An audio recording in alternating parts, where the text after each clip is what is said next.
ಶಾಸಕ ಹರೀಶ್ ಪೂಂಜಾಗೆ ಸಂಕಷ್ಟ ಎದುರಾಗಿದೆ ಅನ್ನೋದ್ರ ಡೀಟೇಲ್ಸ್ ಸದ್ಯ ಸಿಗ್ತಾ ಇದೆ. ಯಾಕೆ ಏನಾಯ್ತು ಅನ್ನೋದ್ರ ಕಂಪ್ಲೀಟ್ ಡೀಟೇಲ್ಸ್ ಅನ್ನ ನಿಮ್ಮ ಮುಂದೆ ಇಡ್ತಾ ಹೋಗ್ತೀವಿ. ಶಾಸಕರ ಬಂಧನಕ್ಕೆ ಮನೆಗೆ ಬಂದಿದ್ದಾರಂತೆ ಪೊಲೀಸರು.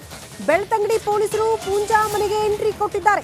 Circle inspector Subbapura Math, PSI Chandrashekar ಮನೆಗೆ ಆಗಮಿಸಿದ್ದಾರೆ ಅನ್ನೋದ್ರ ಡೀಟೇಲ್ಸ್ ಸಿಗ್ತಾ ಇದೆ. ಬೆಳ್ತಂಗಡಿ ತಾಲೂಕಿನ ಗರಡಾಡಿ ಗ್ರಾಮದ ಮಿಥಿಲ ನಿವಾಸ ಮನೆಯಲ್ಲೇ ಇದ್ದಾರಂತೆ ಶಾಸಕ ಹರೀಶ್ ಪೂಂಜಾ. ದಕ್ಷಿಣ ಕನ್ನಡದ ಬೆಳ್ತಂಗಡಿ ಶಾಸಕ ಹರೀಶ್ ಪೂಂಜಾ ಬಂಧನಕ್ಕೆ ಪೊಲೀಸರ ಆಗಮನವಾಗಿದೆ ಅನ್ನೋದ್ರ ಡೀಟೇಲ್ಸ್ ಸದ್ಯ ಸಿಗ್ತಾ ಇದೆ. ಶಾಸಕರ ನಿವಾಸಕ್ಕೆ ಆಗಮನ ಆಗಿರೋದು. ಶಾಸಕರು ಕೂಡ ಮನೆಯಲ್ಲೇ ಇದ್ರು ಅಂತ ಕೂಡ ಹೇಳಲಾಗ್ತಾ ಇದೆ. ಬೆಳ್ತಂಗಡಿ ಪೊಲೀಸರು ಪೂಂಜಾ ಅವರ ಮನೆಗೆ ಎಂಟ್ರಿ ಕೊಟ್ಟಿದ್ದಾರೆ. ಅವರ ಬಂಧನಕ್ಕಾಗಿ ಅನ್ನೋದ್ರ ಡೀಟೇಲ್ಸ್ ಸದ್ಯ ಸಿಗ್ತಾ ಇದೆ. ಸಹಜವಾಗಿ ಹರೀಶ್ ಪೂಂಜಾ ಅವರಿಗೆ ಸಂಕಷ್ಟ ಎದುರಾಗಿರೋದು. ಪೊಲೀಸರು ನಿವಾಸಕ್ಕೆ ಆಗಮಿಸಿದ್ದಾರೆ ಅನ್ನೋದ್ರ ಡೀಟೇಲ್ಸ್ ಸದ್ಯ ಸಿಗ್ತಾ ಇದೆ.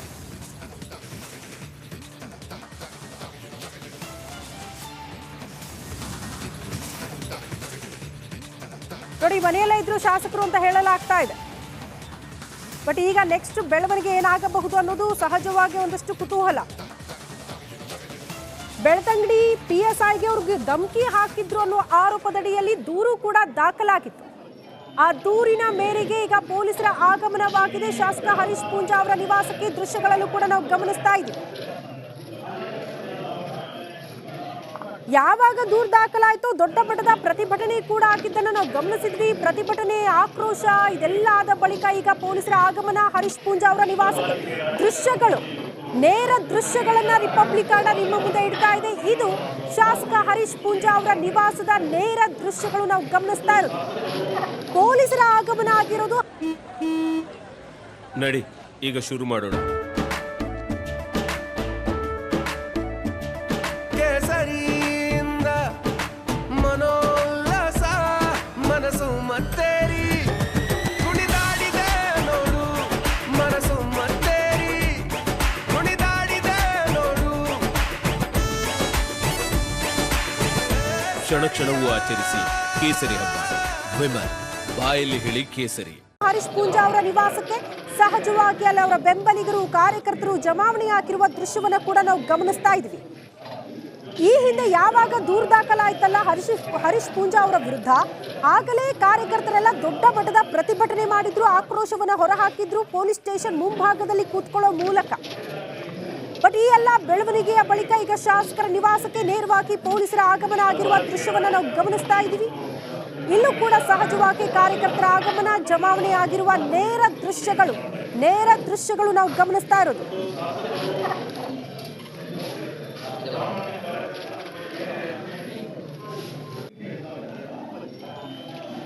ಈ ಬಗ್ಗೆ ಮಾತನಾಡೋದಕ್ಕೆ ಶಾಸಕ ಹರೀಶ್ ಪೂಂಜಾ ಅವರೇ ದೂರವಾಣಿ ಸಂಪರ್ಕಕ್ಕೆ ಸಿಕ್ಕಿದ್ದಾರೆ. ಸರ್ ನಮಸ್ತೆ.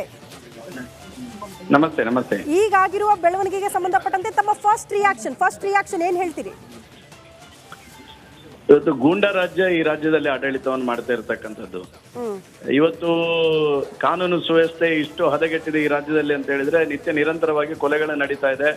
ಭಾರತೀಯ ಜನತಾ ಪಾರ್ಟಿಯ ಕಾರ್ಯಕರ್ತರನ್ನು ವಿನಾಕಾರಣ ಯಾವುದೋ ಸುಳ್ಳು ಕೇಸ್ ಹಾಕಿ ಒಳಗಾಗ್ತಕ್ಕಂಥ ಪ್ರಕ್ರಿಯೆಯನ್ನು ಮಾಡಿ ಇವರಿಗೆ ಅಭಿವೃದ್ಧಿ ಮಾಡಿ ಸಾಧನೆ ತೋರಿಸಲಿಕ್ಕೆ ಸಾಧ್ಯ ಆಗ್ತಾ ಇಲ್ಲ. ದ್ವೇಷದ ರಾಜಕಾರಣ ಮಾಡಿ ಈ ರೀತಿ ವಿರೋಧ ಪಕ್ಷವನ್ನು ಪೊಲೀಸ್ ಇಲಾಖೆಯನ್ನು ಉಪಯೋಗ ಮಾಡಿಕೊಂಡು ಮಟ್ಟ ಹಾಕ್ತಕ್ಕಂಥ ಕೆಲಸ ಕಾರ್ಯಗಳನ್ನು ನಿರಂತರವಾಗಿ ಮಾಡ್ತಾ ಇದ್ರು. ಇದರ ಇವತ್ತು ಅತಿರೇಕದ ಒಂದು ಘಟನೆಯನ್ನು ಇವತ್ತು ಏನು ಒಬ್ಬ ಜನಪ್ರತಿನಿಧಿಯಾಗಿ ಅಮಾಯಕ ಕಾರ್ಯಕರ್ತರು ಮೇಲೆ ಸುಳ್ಳು ಕೇಸ್ ಹಾಕಿದಾಗ ಒಬ್ಬ ಜನಪ್ರತಿನಿಧಿಯಾಗಿ ಸ್ಟೇಷನ್ಗೆ ಹೋಗಿ ಈ ರೀತಿಯ ಸುಳ್ಳು ಕೇಸನ್ನು ವಿರೋಧ ಮಾಡತಕ್ಕಂಥದ್ದು ಒಬ್ಬ ಜನಪ್ರತಿನಿಧಿಯ ಹಕ್ಕು. ಅದು ನಾನೊಬ್ಬ ಜನಪ್ರತಿನಿಧಿಯಾಗಿ ಒಬ್ಬ ಅಮಾಯಕನ ಮೇಲೆ ಕೇಸ್ ಹಾಕಿದ್ದನ್ನು ಪ್ರಶ್ನೆ ಮಾಡಿದ್ರೆ ಆ ಪ್ರಶ್ನೆ ಮಾಡಿದಾಗ ಅದರ ಮೇಲೆ ನನ್ನ ಮೇಲೆ FIR ಮಾಡ್ತಾರೆ. ಆಮೇಲೆ ಪ್ರಶ್ನೆ ಮಾಡಿ ಈ ರೀತಿ ಅಮಾಯಕರ ಮೇಲೆ ಪೊಲೀಸ್ ಇಲಾಖೆ ವಿನಾಕಾರಣ ಮೊಕದ್ದಮೆ ದಾಖಲು ಮಾಡ್ತಾರೆ ಅನ್ನುವ ಕಾರಣಕ್ಕೋಸ್ಕರ ಪ್ರತಿಭಟನೆಯನ್ನು ಮಾಡಿದ್ರೆ ಪ್ರತಿಭಟನೆ ಮಾಡಿದ ಪ್ರತಿಭಟನಾಕಾರರ ಮೇಲೆ ನನ್ನ ಮೇಲೇನು FIR ಮಾಡ್ತಾರೆ. ಈ ರೀತಿ ಕೇಸುಗಳನ್ನು ಪೊಲೀಸ್ ಇಲಾಖೆ ಇವತ್ತು ಷಂಡ ಸರ್ಕಾರ ಅವರಿಗೆ ಯಾವುದೇ ರೀತಿಯಾಗಿರ್ತಕ್ಕಂಥ ತಮ್ಮ ಅಭಿವೃದ್ಧಿ ಕಾರ್ಯದ ಮೂಲಕ ಸಾಧನೆ ತೋರಿಸ್ಲಿಕ್ಕೆ ಆಗುದಿಲ್ಲ.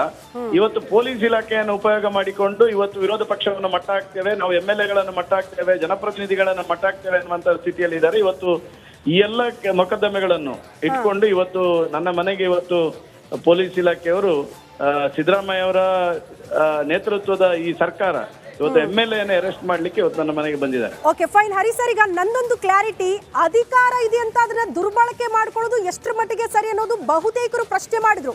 ಪೊಲೀಸ್ ಸ್ಟೇಷನ್ಗೆ ಹೋಗ್ತಾರೆ, ಏಕಾಏಕಿ PSIಗೆ ಧಮಕಿ ಹಾಕ್ತೀರಾ, ಆವಾಜ್ ಹಾಕ್ತೀರಾ, ಕೆಟ್ಟ ಪದಗಳ ಬಳಕೆ ಆಯ್ತು, ಅಧಿಕಾರ ಇದೆ ಅಂತ ಹಾಗಾದ್ರೆ ಏನ್ ಬೇಕಾದ್ರೂ ಮಾಡಬಹುದಾ ಅಂತ ಕೆಲವರು ಇದನ್ನ ಪ್ರಶ್ನೆ ಮಾಡಿದ್ರು. ಫಾರ್ ಎಕ್ಸಾಂಪಲ್ ವಿರೋಧ ಪಕ್ಷದವರು ಕೂಡ ಇದನ್ನ ಪ್ರಶ್ನೆ ಮಾಡ್ತಾರೆ ಸರ್, ಅದಕ್ಕೇನ್ ಹೇಳ್ತೀರಿ? ಒಂದು ವಿಷಯವನ್ನು ನಿಮ್ಮ ಗಮನಕ್ಕೆ ತರ್ತೇನೆ. ನಾಳೆ ನಿಮ್ಮ ಮನೆಯಲ್ಲಿರ್ತಕ್ಕಂಥ ನಮ್ಮ ಅಣ್ಣ, ನಮ್ಮ ತಮ್ಮ, ನಮ್ಮ ತಂಗಿಯನ್ನು ಪೊಲೀಸ್ ಇಲಾಖೆ ವಿನಾಕಾರಣ ಸ್ಟೇಷನ್ ನಲ್ಲಿ ಹೋಗಿ ನಾನ್ ಬೇಲೇಬಲ್ ಸೆಕ್ಷನ್ ಹಾಕಿ ಒಳಗೆ ಹಾಕಿದಾಗ ಒಬ್ಬ ಈ ಕ್ಷೇತ್ರದ ಜನಪ್ರತಿನಿಧಿ ನನಗೆ ಮತ ಕೊಟ್ಟಿರೋದು ಜನರ ರಕ್ಷಣೆಗೋಸ್ಕರ. ಆ ರಕ್ಷಣೆ ಮಾಡ್ತಕ್ಕಂಥ ಕರ್ತವ್ಯವನ್ನು ಇರ್ತಕ್ಕಂಥ ಒಬ್ಬ MLA ಒಂದು ಅಮಾಯಕನ ಅರೆಸ್ಟ್ ಮಾಡಿದ್ದಾರೆ ಅಂತ ಹೇಳಿದಾಗ ನಾನು ಸ್ಟೇಷನ್ಗೆ ಹೋಗಿ ಪ್ರಶ್ನೆ ಮಾಡದೆ ಇನ್ಯಾವನು ಪ್ರಶ್ನೆ ಮಾಡುವನು? ಹರಿ ಸರ್, ಒಪ್ಕೊಳ್ತೀನಿ, ನಿಮ್ ಮಾತನ್ನ ನಾನು ಒಪ್ಕೊಳ್ತೀನಿ. ಅಮಾಯಕ ಅಂತ ಯಾವ ಆಧಾರದಲ್ಲಿ ಹೇಳ್ತೀರಾ ಅಂತ ಕೆಲವರು ಪ್ರಶ್ನೆ ಮಾಡ್ತಾರೆ. ಒಂದು ವಿಚಾರವನ್ನು ನಿಮ್ಮ ಗಮನಕ್ಕೆ ತರ್ತೇನಮ್ಮ. ನೋಡಿ, ಈ ದೇಶದಲ್ಲಿ 2 ವ್ಯವಸ್ಥೆಗಳನ್ನು ಜನ ನಂಬುತ್ತಾರೆ. ಒಂದು ಕಾನೂನು ವ್ಯವಸ್ಥೆ, ಇನ್ನು ದೇವರ ಮೇಲಿನ ಶ್ರದ್ಧೆ. ಪ್ರಾಯಶಃ ಇವತ್ತು ಈ ಕಾನೂನು ಸುವ್ಯವಸ್ಥೆಯನ್ನು ಸಿದ್ದರಾಮಯ್ಯ ಅವರ ಸರ್ಕಾರ ಅವರ ಕೈಗೆ ಬೇಕಾಗಿರ್ತಕ್ಕ ರೀತಿಯಲ್ಲಿ ನಡೆಸ್ಕೊಳ್ತಕ್ಕಂತ ಸ್ಥಿತಿ ಇದೆ. ನಾನು ಇವತ್ತು ನಿಮಗೆ ಬಹಿರಂಗವಾಗಿ ಹೇಳ್ತಾ ಇದ್ದೇನೆ, ಮಾಧ್ಯಮದ ಮೂಲಕ ಹೇಳ್ತಾ ಇದ್ದೇನೆ, ಏನು ಅಮಾಯಕ ಶಶಿರಾಜನ್ನು ಬಂಧನ ಮಾಡಿದ್ದಾರೆ, ಬಂಧನ ಮಾಡಿ ಅವನ ಬಿಡುಗಡೆ ಆದ ನಂತರ ನಮ್ಮ ಕ್ಷೇತ್ರದಲ್ಲಿ ಇರ್ತಕ್ಕಂಥ ಪುಣ್ಯ ಕ್ಷೇತ್ರದಲ್ಲಿ ಆ ಶಶಿರಾಜನ ತಂದು ನಿಲ್ಲಿಸ್ತೇನೆ. ಈ ಪೊಲೀಸ್ ಇಲಾಖೆ ಅಧಿಕಾರಿಗಳು ಅವರು ಬಂದು ಆ ಕ್ಷೇತ್ರದಲ್ಲಿ ಪ್ರಮಾಣ ಮಾಡಬೇಕು. ಶಶಿರಾಜ್ ಇದರಲ್ಲಿ ಇದ್ದಾನೆ ಅಂತ ಹೇಳಿ ಶಶಿರಾಜ್ ಇಲ್ಲ ಅಂತ ಹೇಳಿ ಶಶಿರಾಜ್ ಪ್ರಮಾಣ ಮಾಡ್ತಾರೆ.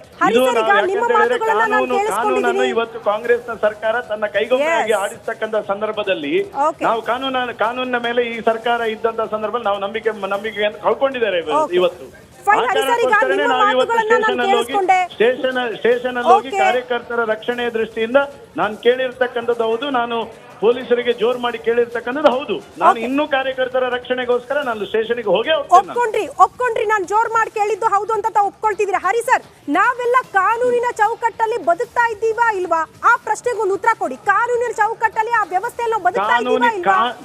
ಕಾನೂನಿನ ಚೌಕಟ್ಟನ್ನು ಬದುಕ್ತಕ್ಕಂಥ ನಮ್ಮನ್ನು ವಿನಾಕಾರಣ ಕಾನೂನು ಇದೆ ಎನ್ನುವ ಕಾರಣಕ್ಕೋಸ್ಕರ ಈ ರೀತಿ ವ್ಯವಸ್ಥಿತವಾಗಿರ್ತಕ್ಕಂಥ ಷಡ್ಯಂತ್ರ ಮಾಡಿ ಬಿಜೆಪಿ ಕಾರ್ಯಕರ್ತರನ್ನು ಅಮಾಯಕರನ್ನು ನಿರಪರಾಧಿಯನ್ನು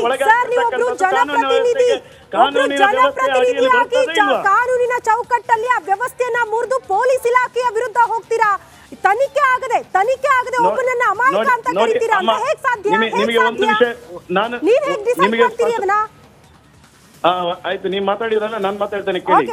ನಾನು ಕಾರ್ಯಕರ್ತರ ರಕ್ಷಣೆಗೋಸ್ಕರ ಸ್ಟೇಷನ್ಗೆ ಹೋಗಿದ್ದೀನಿ. ಇದೇ ಸಿದ್ದರಾಮಯ್ಯ ಅವರು ಅಧಿಕಾರಕ್ಕೋಸ್ಕರ ಬೆಂಗಳೂರು ಪೊಲೀಸ್ ಕಮಿಷನರ್ನ ಕಾಲರ್ ಹಿಡಿದ್ರು. ಇದ್ಯಾವ ಕಾನೂನು?